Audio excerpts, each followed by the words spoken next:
Liewe broers en susters, ons gaan voort met die behandeling van artikel 1 van die Nederlandse geloofsbelijdenis, waarin ons handel oor die hoedanighede van God. Kom ons luister eers na die Here se woord uit Exodus 32, dit is die bekende geskiedenis van die volk wat die goue kalf aanbid het, maar ons lees eers van vers 7 af tot 14, en dan lees ons van hoofstuk 33, vers 1 tot 6, en dan 12 tot 17. So terwille van die tyd lees ons grepe uit hierdie geskiedenis uit. Exodus 32, vers 7 tot 14. Dit volg nou nadat die volk die goue kalf, Aaron het die kalf vervaardig en die volk het begin om die kalf te aanbid, en dan staan daar in vers 7 van Exodus 32, toe sê die Here vir Moses, gaan heen, klim af, want jou volk, wat jy uit Egipte land laat optrek het, het verderflik gehandel, en hulle het gou van die weg afgewyk wat ek hulle beveel het. Hulle het vir hulle 'n gegote kalf gemaak, en daarvoor neergebuig, en daaraan geoffer en gesê, dit is jou gode, o Israel, wat jou uit Egipte land laat optrek het. Verder het die Here vir Moses gesê, ek het hierdie volk gesien en kyk, dit is 'n hardnekkige volk. Laat my nou begaan, dat my toorn teen hulle ontvlam, en ek hulle verteer, dan sal ek jou tot 'n groot nasie maak. Maar Moses het die Here sy God om genade gesmeek en gesê, waarom, o Here, sou u toorn ontvlam teen u volk, wat u met grote krag en met 'n sterke hand uit Egipte land uitgelei het? Waarom sou die Egiptenaars spreek en sê, in kwaadwilligheid het hy hulle uitgelei om hulle in die berge om te bring, en hulle van die aardbodem af te vernietig? Wend u af van die gloed van u toorn, en laat dit u berou oor die onheil van u volk. Gedenk aan Abraham, Isak en Israel, u knegte vir wie u by u self gesweer, en aan wie u gesê het, ek sal julle nageslag vermenigvuldig soos die sterre van die hemel, en hierdie hele land waarvan ek gespreek het, sal ek aan julle nageslag gee, dat hulle dit vir ewig kan beerwe. Toe het dit die Here berou oor die onheil wat hy gesê het, dat hy sy volk sou aandoen. En dan lees ons van vers 1 van hoofstuk 33, verder het die Here met Moses gespreek, gaan heen, trek hier vandaan op, jy en die volk wat jy uit Egipte land laat optrek het, na die land wat ek met 'n eed aan Abraham, Isak en Jakob beloof het, met die woorde, aan jou nageslag sal ek dit gee, en ek sal 'n engel voor jou uitstuur, en die Kanaaniete, Amoriete, Hetiete, Feresiete, Jewiete en Jebusiete verdrywe na 'n land wat oorloop van melk en honing, want ek sal in jou midde nie optrek nie, omdat jy 'n hardnekkige volk is, anders sal jy op die weg verteer word. Toe die volk hierdie onheilspellende woord hoor, het hulle getreur, en niemand het sy versiersel aangesit nie. Die Here het naamlik met Moses gespreek, sê aan die kinders van Israel, julle is 'n hardnekkige volk. As ek vir een oomblik in jou midde sou optrek, sou ek jou vernietig. Maar haal nou jou versiersels van jou af, dan sal ek weet wat ek met jou moet doen. Toe die kinders van Israel hulle self beroof van hulle versiersels van die berg Horeb af.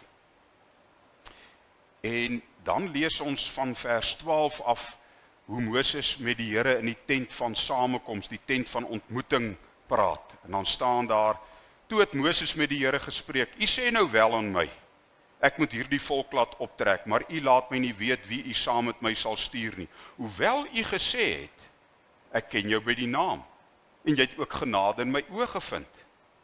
As ek dan nou genade in die oë gevind het, maak my dan tog u weer bekend dat ek u kan ken, sodat ek genade in die oë kan vind, en bedink tog dat hierdie nasie u volk is.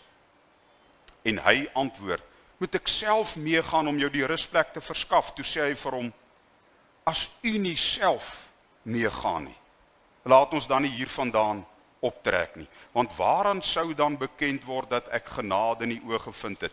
ek en u volk, is dit nie daaraan dat u met ons saamtrek nie. So sal ons, ek en u volk, onderskeie wees van elke volk wat op die aarde is. Toe sê die Here aan Moses, ook hierdie versoek wat jy uitgespreek het, daaraan sal ek voldoen, want jy het genade gevind in my oë, en ek ken jou by die naam. In artikel 1, broers en susters, ons het dit verlede week ook gelees, kom ons lees dit net weer, om ons geheue te verfris, van die Nederlandse geloofsbelijdenis. Ons glo almal met die hart en bely met die mond, dat daar 'n enige en enkelvoudige geestelike wese is, wat ons God noem. Hy is ewig, onbegryplik, onsienlik, onveranderlik. Ons gaan hierby by hierdie hoedanigheid, of volkomenheid van die Here veral vanaand stil staan. Onveranderlik, oneindig, almagtig, volkome, wys, regverdig, goed, en die alleroorvloedigste fontein van alles wat goed is. In die verband van dit wat ons gelees het, Eksodus 32 vers 12c en 13, wend u af van die gloed van u toorn, en laat dit u berou oor die onheil van die volk. Gedenk aan Abraham, Isak en Israel, u knegte, vir wie u by u self gesweer, en aan wie u gesê het, ek sal julle nageslag vermenigvuldig soos die sterre van die hemel, en hierdie hele land waarvan ek gespreek het, sal ek aan julle nageslag gee, dat hulle dit vir ewig kan beerwe. Toe het dit die Here berou oor die onheil wat hy gesê het, dat hy sy volk sou aandoen.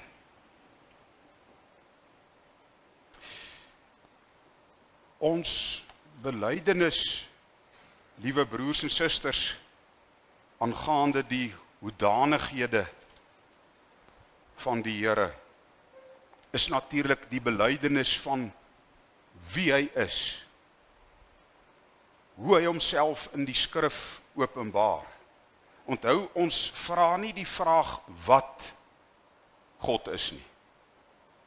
Dis nie 'n wat vraag nie. Die Almagtige, dis liewe broers en susters, is nie 'n wetenskaplike objek wat ons met ons verstande ondersoek nie. Hy is nie 'n interessante dogmatiese objek nie. Net die Gees van God ondersoek die dieptes van God. Geen skepsel kan dit doen nie. Ons ondersoek sy openbaringsmiddele. Sy openbaringsmiddele. En daarin leer ons nie wat hy is nie, maar wie hy is. En natuurlik, broers en susters, wanneer dit handel oor die vraag na wie die Here is, dan is die bedoeling daarvan gemeenskap. Is die verbond. Is verbondsgemeenskap, kan jy dit hoor? Dit gaan daaroor om hom lief te hê, om hom te dien, om hom te ken. Ons is nie met 'n wetenskaplike, 'n teologiese ondersoek na God besig nie. Dit gaan oor liefde. Dis waaroor dit gaan. Om gemeenskap met hom te hê, om met hom te wandel. Dis waaroor dit gaan. Nou bely ons onder andere in hierdie artikel dat die Here homself openbaar as onveranderlik. En so moet ons hom dan nou dien en ken en lief hê as onveranderlik. Maar wat sou dit tog beteken? Dat hy onveranderlik is. Want daar's baie verkeerde begrippe oor wat dit sou beteken. Broers en susters, die ou Griekse wysgeere het bepaalde gedagtes gehad oor die onveranderlikheid van die Here, en dit sou beteken dat hierdie magtige, alwetende skepper wat hulle met hulle verstande vir hulle self ontwerp het, dat hy totaal en al onbeweeglik en onbeweegbaar is. Hy's totaal en al staties in homself. En daardie mistastings het die Christendom ingedring van die vroegste tye af. Ongelukkig sit ons ook dikwels maar met daardie reste. Byvoorbeeld, die ou Griekse wysgeer Aristoteles het gepraat van die onbeweegde beweger, of ons kan self sê die onbeweeglike beweger. Hulle het met hulle verstande 'n afgod uitgedink wat alles geskep het, wat alles in beweging gebring het, wat almagtig en alwys en alles wat daarmee gepaard gaan is, maar hy's heeltemal ongenaakbaar. Dit beteken, jy kan nie toenadering tot hom vind nie. Is geen gemeenskap moontlik nie. En soos ons gesê het, broers en susters, ongelukkig is dit so dat baie Christene ook aan die almagtige en alwetende dink as een wat deur niks beweeg kan word en wat deur niks geraak kan word nie. Dit sou met ander woorde ook 'n bepaalde implikasie hê vir sy raad. En dan word sy raad 'n raadsplan wat tot in die fynste besonderhede vooraf geprogrammeer is. Sy raad is soos 'n horlosie wat opgewen is en die horlosie word eenkant gesit en die horlosie loop af. Elihu, een van Job se vriende, het ook so verkeerd oor die Here gedink wanneer hy vir Job sê, u goddeloosheid raak net 'n mens soos u en u geregtigheid 'n mensekind. Met ander woorde, of jy nou kwaad doen of goed doen, dit raak net die mense, dit raak die almagtige glad nie. Hy's ongestoord in sy almag, in sy onveranderlikheid. Nou broers en susters, die grootste probleem met so 'n beskouing is nie net dat dit van die Here 'n veraf en 'n ongenaakbare afgod maak nie. En mense 'n klomp marionette maak in 'n poppespel, 'n klomp geprogrammeerde robotte nie. Die probleem is juis ook dat die Here hom regtig nie so openbaar nie. Hy openbaar homself werklik nie so nie. Maar waar die fout nou kom is, wanneer hy byvoorbeeld homself openbaar as 'n God wat berou het, dan vat ons Griekse denke en ons draai daar die woord berou op sy kop. En ons vergrieks dit weer. En dis so gevaarlik. Dat ons die openbaring met ons verstande in pas bring met hoe ons dink onveranderlikheid moet wees. In ons geleesde gedeelte vind ons een van die mooiste openbarings van wat die Here se onveranderlikheid sou beteken. Ons ken die geskiedenis, ons gaan dit nie alles herhaal nie, maar nadat die Here sy volk vrygemaak het uit Egipte en hulle by Sinai ontmoet het, moes Moses op die berg geklim het. En is tydens daardie 40 dae dat Aaron die goue kalf vervaardig en die volk die goue kalf aanbid en dan breek daar 'n sedelose partytjie in die laar uit. En die Here se heilige woede, die ou woord is sy toorn, word opgewek en hy praat met Moses. En hoor bietjie hoe praat hy met Moses. En dan noem hy Israel Moses se volk. Jou volk wat jy uit Egipte land uitgelei het. Hoekom praat die Here so met Moses? Broers en susters, want hy is ontsaglik diep in sy hart getref. Die sonde van sy volk het hom smart aangedoen. Hy's heilig jaloers. Nou in Afrikaans is jaloers 'n negatiewe woord, maar daai woord in Hebreëus is 'n woord vir brandende liefde wat jou eggenoot nie wil afgee nie. Dis wat hier gebeur. Hulle het hulle God ingeruil vir 'n maaksel van hulle eie hande. Die Here word geraak deur ons sonde. Elihu is totaal en al verkeerd. En daarom vers 10. Laat my begaan. Laat my staan. Dat my toorn kan ontvlam, dat my toorn kan ontbrand soos 'n vuur aan die brand slaan. En dat ek hulle kan verteer. Met ander woorde, Moses staan net bietjie eenkant toe. Hy sê vir Moses, moenie by my intree nie, moenie tussen beide probeer tree nie, laat my staan. Ek wil hulle verteer. En dis hier, broers en susters, wat ons so versigtig moet wees om met rasionele argumente die ding vir onsself verstaanbaar te maak, dat ons die saak eintlik onderspeel, dat ons die dreigement van die Here kan onderspeel. Met ander woorde, iets soos, Die Here het geweet Moses gaan intree en daarom het hy dit nie regtig bedoel nie. Hy sou nie regtig sy volk vernietig het nie. Maar ons moet baie erns maak met die teks. Ons moet erns maak met wat hier staan. Ons moet vir geen oomblik dink dat dit leedreigemente was nie. Die Here was nie besig om speletjies te speel nie. Hy wou regtig sy volk uitwis. Hy wou. Maar kyk nou wat gebeur. Moses tree tussen beide. Ten spyte van die Here se woorde. Dis tog merkwaardig, broers en susters. Hierdie man van vlees en bloed, hy stof en as. Hy laat die Here nie begaan nie. Hy laat die Here nie begaan nie. Hy tree werklik tussen beide. Inteendeel, Moses kom nou en hy herinner die een wat nooit kan vergeet nie. Herinner hy.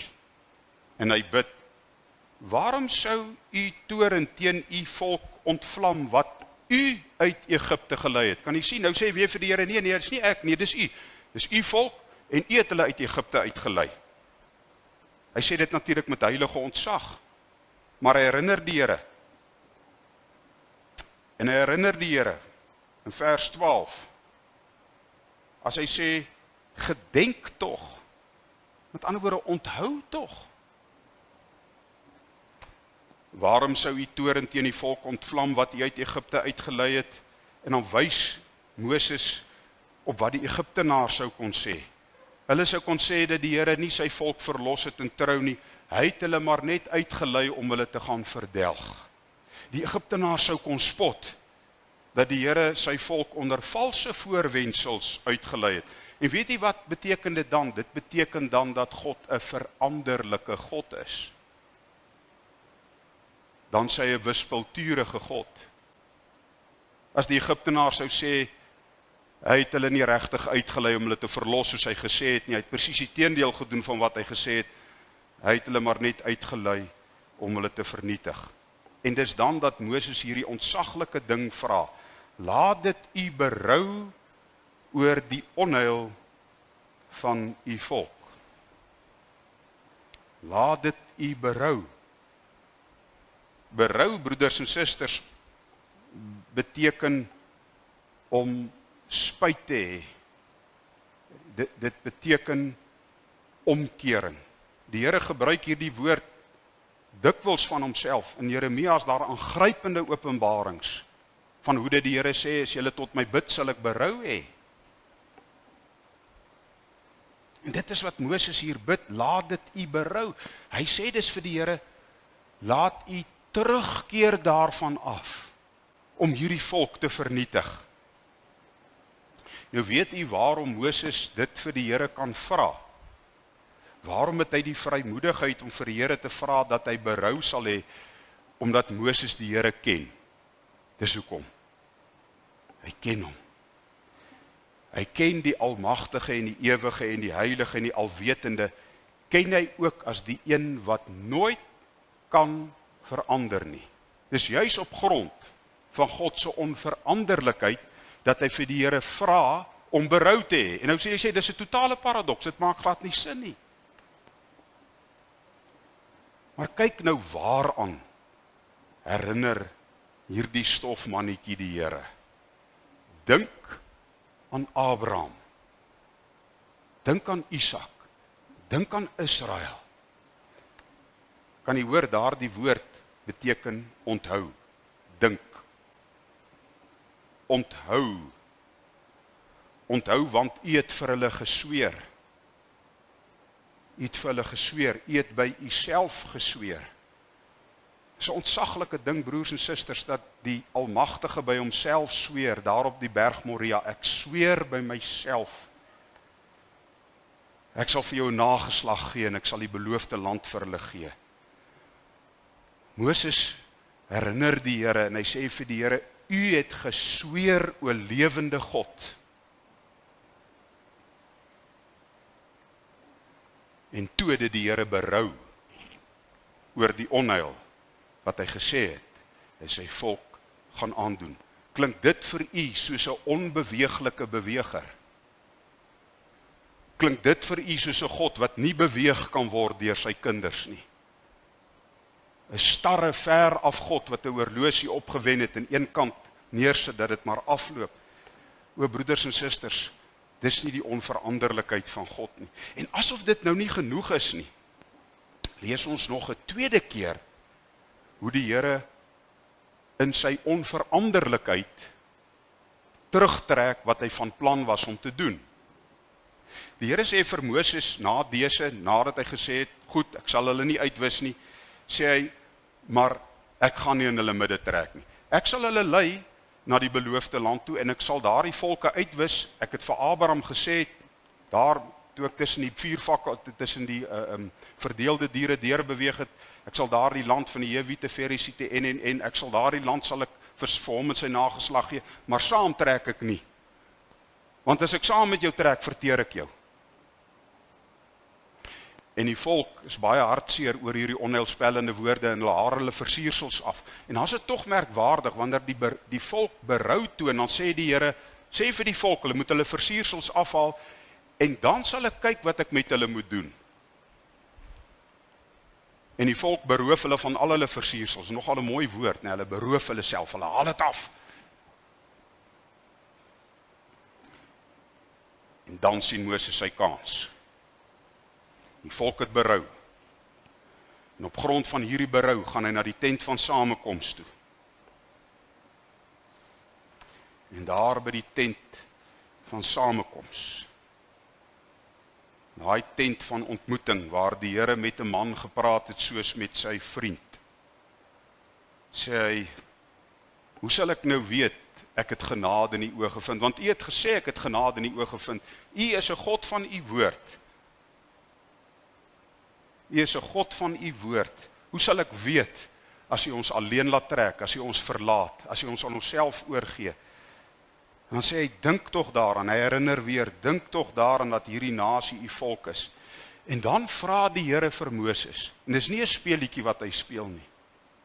Dis 'n vader wat met sy kind praat. Moet ek self saamgaan om jou die rus te verskaf, vir jou en hierdie volk? En dan sê Moses, as jy nie self saamgaan nie, laat ons nie optrek hier vandaan nie. Met ander woorde, hy bid uit die verbond uit, hy bid uit die verbondsgemeenskap uit, hy bid vanuit hierdie innige liefde wat daar tussen die Here en sy volk bestaan. As ons nie vir u het nie, o Here, beteken die beloofde land niks. U kan ons nie los nie. En dit beweeg die Here. Dit beweeg hom, broeders en susters. Ook aan hierdie versoek sal ek voldoen. Kan jy nou sien, die Here se onveranderlikheid is nie 'n wysgeerige spekulasie, dit mag dit nooit wees nie. Dis 'n belydenis van sy verbondstrou. So as u dink aan die onveranderlikheid van God, dan is dit sy verbondstrou. Dis die woord wat die Bybel gebruik om sy onveranderlikheid vir ons te openbaar. Hy is getrou aan sy verbond. So onveranderlikheid, broers en susters, is nie 'n filosofiese woord, dis 'n verbondswoord. Dis nie 'n wat is God woord nie, dit's 'n wie is God woord. Dis selfs 'n woord, mag ons dit so sê, wie is hy vir ons woord? Want dit is 'n verbondswoord, dis in die gemeenskap met ons is hy onveranderlik. Natuurlik is hy in homself onveranderlik, maar hy openbaar sy onveranderlikheid teenoor ons in die verbond.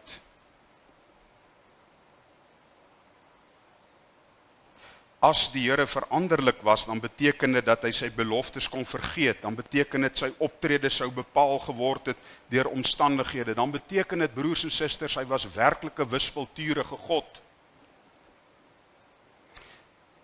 Moses se pleitgebede en die volk se latere berou het hom werklik beweeg om sy volk nie uit te wis nie, om weer saam met sy volk te trek na die beloofde land. Hy verhoor en hy sien die berou van sy kinders.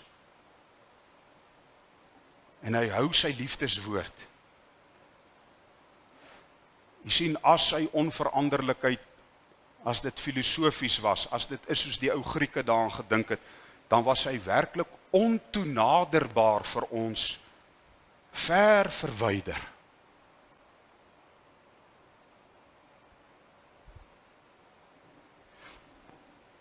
Maar hy is so naby aan ons.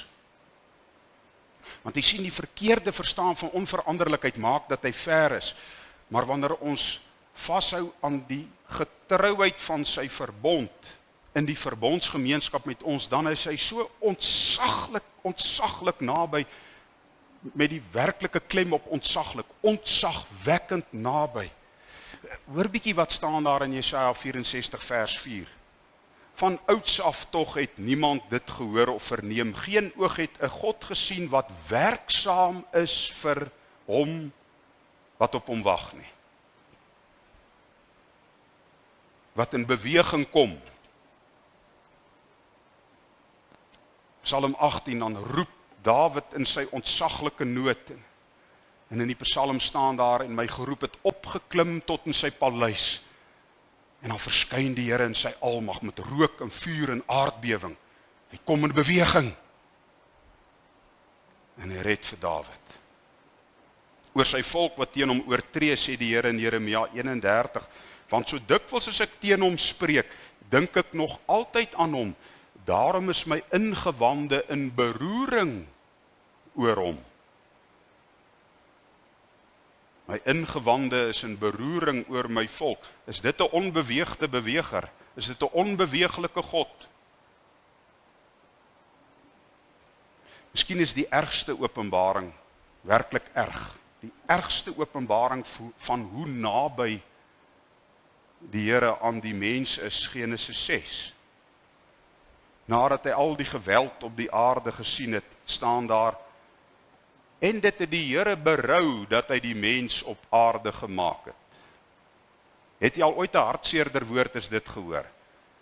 En dit het die mens berou dat hy die mens op aarde gemaak het. En daar was smart in sy hart. Dis die God van die Bybel. Is natuurlik nie die God van ons verstande nie, want ons verstande wil dit anders inklee. Maar dit maak nie vir ons sin nie. Hoe kan hy tegelykertyd almagtig, alwetend wees en heilig wees, maar smart in sy hart hê? Wel, ons verstaan dit nie, broers en susters, maar dis wat die Bybel ons leer. Dis nie menslike sprake oor hom nie, dis wie hy is. En ons moet daardie geheimenis in die geloof moet ons volkome omhels, sonder om afbreek te doen aan sy heilig en sy almag en sy regverdigheid en sy goedheid.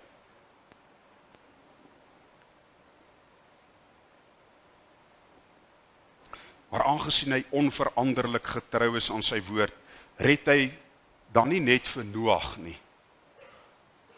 Hy stuur sy geliefde seun in die vlees, want hy is getrou aan sy verbond.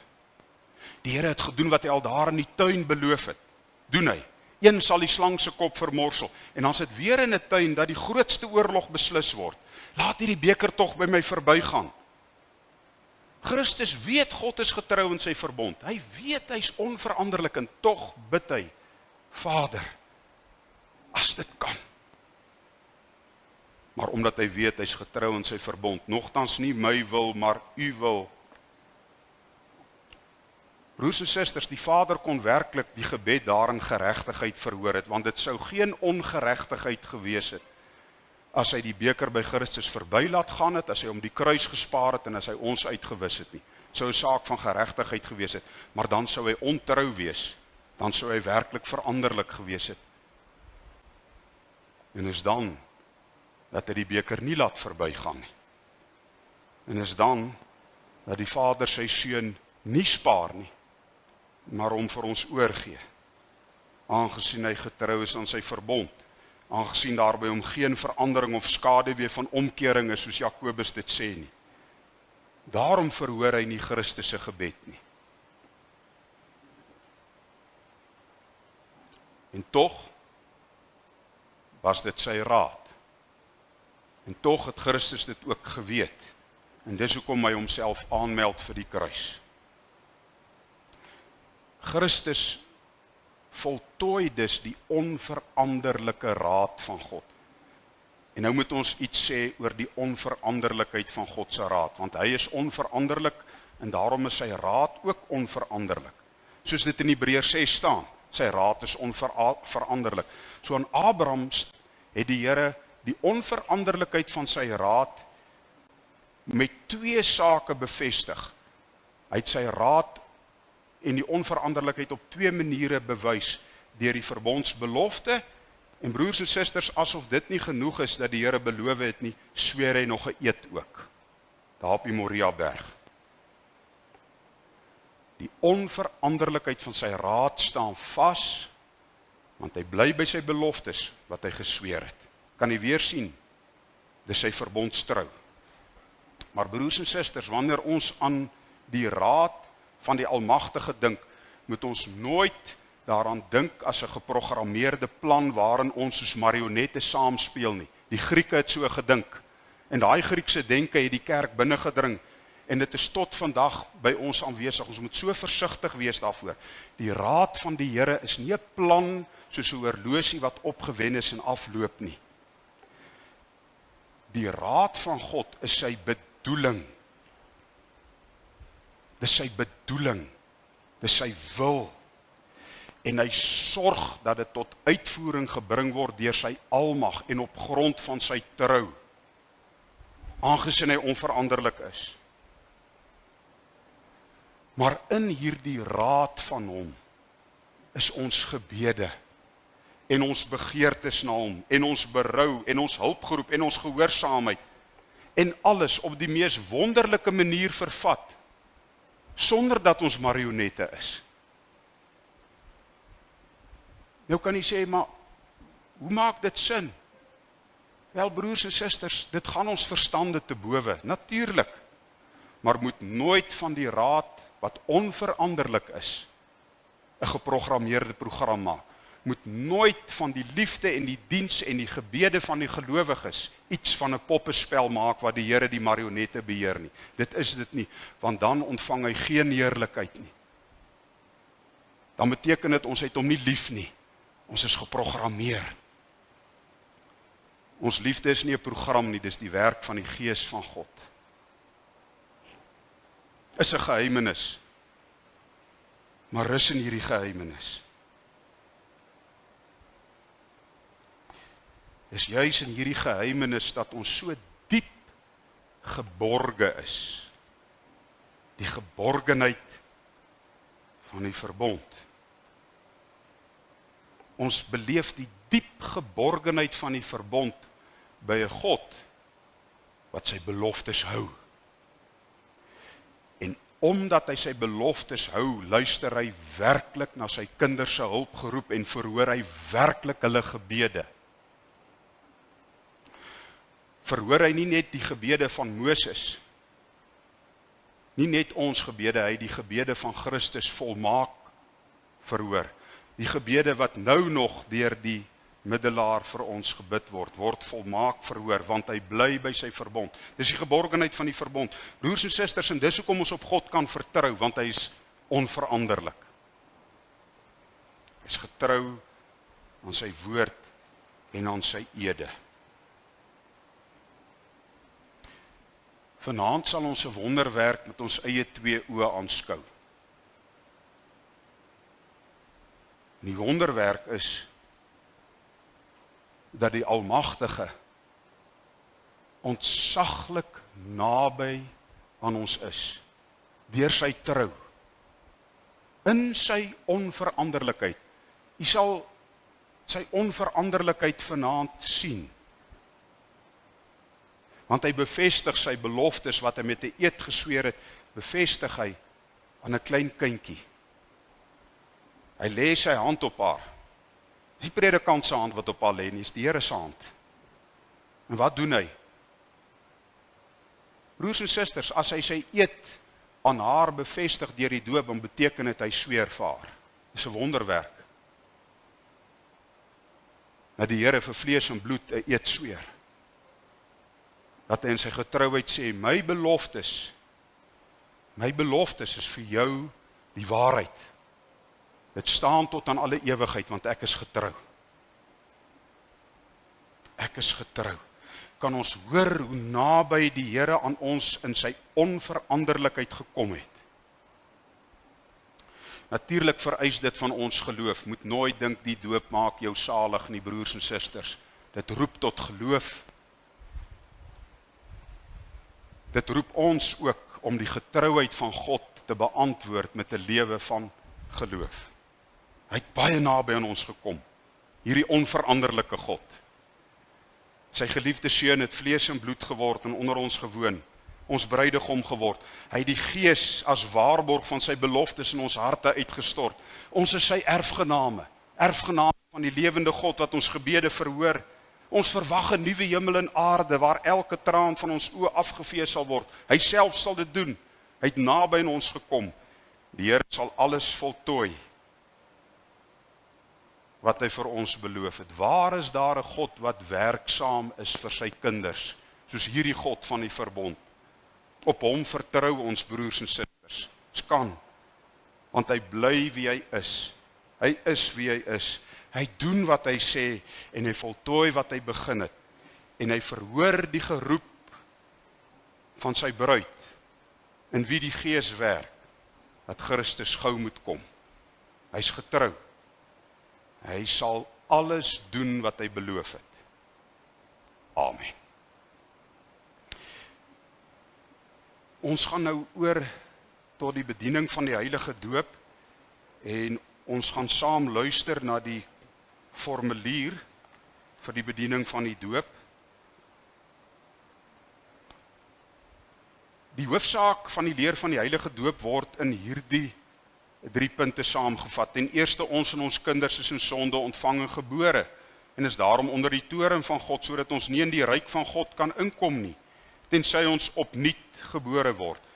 Dit word aan ons geleer deur die indompeling in en besprinkeling met die water, waardeur die onreinheid van ons siele vir ons aangewys word, sodat ons vermaan word om 'n afkeer van onsself te hê, ons voor God te verootmoedig en ons reiniging en saligheid buite onsself in Christus te soek.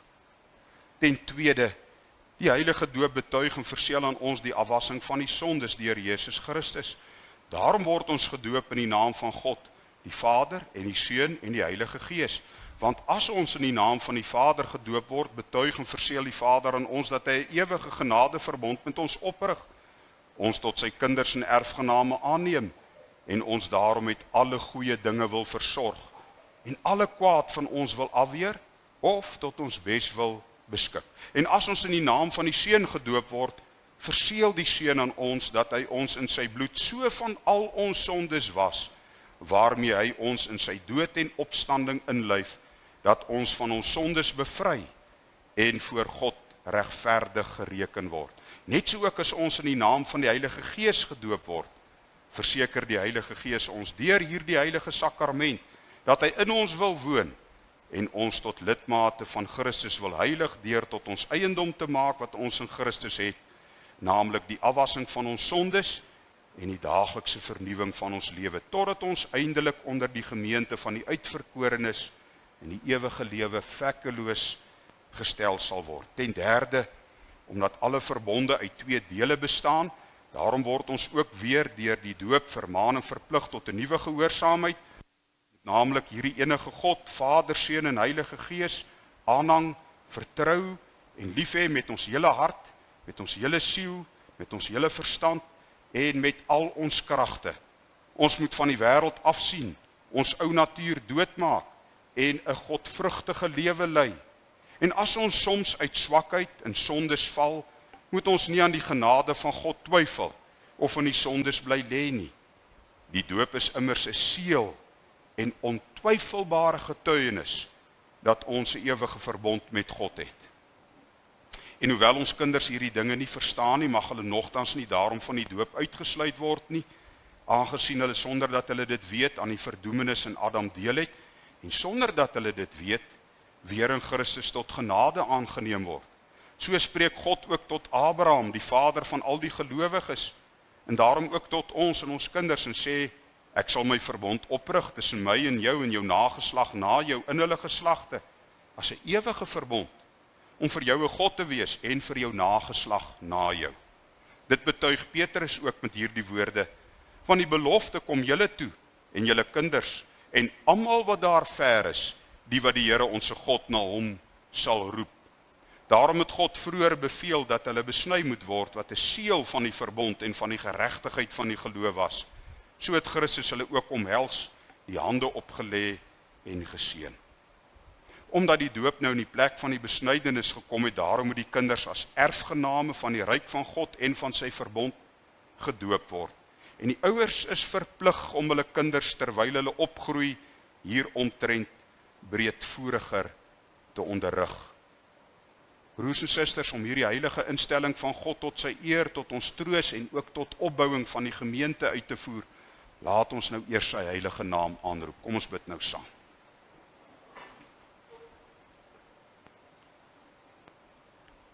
Ons almagtige en ons ewige God en Vader in die hemel, U het volgens U streng oordeel ongelowige en onboetvaardige wêreld met die sondvloed gestraf en die gelowige Noag met sy gesin, 8 mense, deur U groot barmhartigheid gered en hulle bewaar. U het ook die verharde Farao met al sy manne daar in die Rooi See verdrink en U volk Israel op droë grond daardeur gelei. En ons bely daardeur dat die doop daarin afgebeeld is. En nou bid ons U kragtens U grondelose barmhartigheid, o Vader, dat U hierdie kindjie van U genadiglik wil aansien en deur U Heilige Gees in U Seun wil inlyf, sodat sy met hom in sy dood begrawe mag word en met hom in 'n nuwe lewe mag opstaan.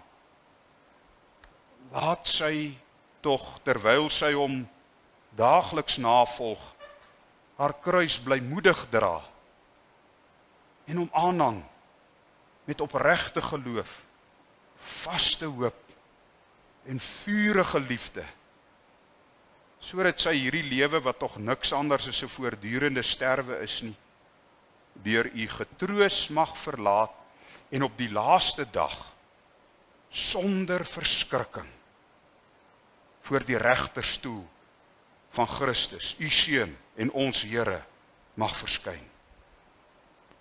Dit bid ons deur hom, ons Here Jesus Christus, U Seun, wat ook saam met U en die Heilige Gees enige God is en leef en regeer in ewigheid. Amen.